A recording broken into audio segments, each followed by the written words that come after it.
Hello，大家好，我係營養師莊 Sir。最近咧有多咗客人咧就問我關於點樣有效咁樣增肌啊。就問會唔會需要做好多運動啦，又或者會食好多肉類。今日咧同大家分享一下咧3個重點，就可以幫助你有效咁樣增加肌肉。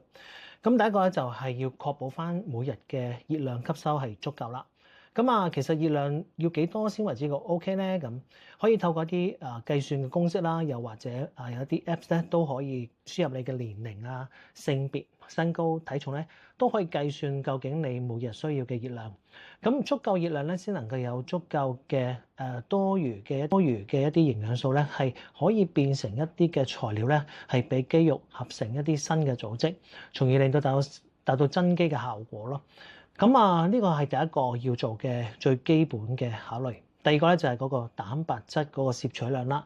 其實一個特定嘅食物嘅攝取熱量咧，我哋往往都要會計算一個比例，係幾多嚟自熱量係嚟自碳水化合物，幾多嚟自蛋白質，幾多嚟自脂肪。如果要增加肌肉嘅合成嘅機會咧，就要每天咧，你蛋白質嘅供應咧就要比起我哋身體基本嘅需要多咯。所以嗰個涉及每日嗰個蛋白質攝取個比例咧，一定係要調整上升嘅。每個人唔同嘅，但係咧詳細我哋有下一次有機會嗰時我哋再講咯。所以咧蛋白質嗰個量要調校比平常多。呢個咧係我哋最基本嘅第二個部分。而蛋白質亦都要考慮翻嚟自邊度啦，嚟自動物性嘅食材定係植物性嘅食材。動物性嘅食材咧就好多選擇，雞啦、魚啦、豬啦、牛，仲有雞蛋同埋牛奶等等嚇。植物嘅當然可以喺豆類啦、堅果啊、種子等等裏邊攞翻嚟，各有佢哋本身嘅一啲唔同嘅蛋白質嘅嗰個結構啦嚇。個吸收力都有唔同。所以呢樣嘢都會到時再需要考慮嘅。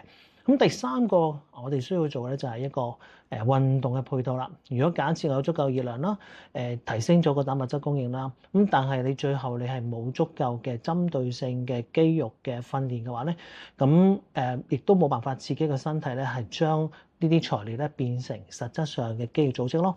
喺經過一啲阻力訓練嘅情況之下咧，肌肉咧又會出現呢個所謂嘅輕微嘅發炎啦，甚至乎肌肉纖維有一啲撕裂嘅情況。呢個過程咧，我哋身體會啟動一啲機制咧，去幫助呢啲組織嘅修復。喺過程當中咧，會有一啲新嘅組織咧係合成嘅。呢個就所謂肌肉嘅增長咯。透過呢3個嘅部分咧，就可以幫助我哋咧就達到一個所謂增肌嘅效果啦。係啦。如果想再喺我呢個嘅頻道裏邊分享多啲咧，請大家可以之後再留意我嘅分享啦。多餘嘅一啲營養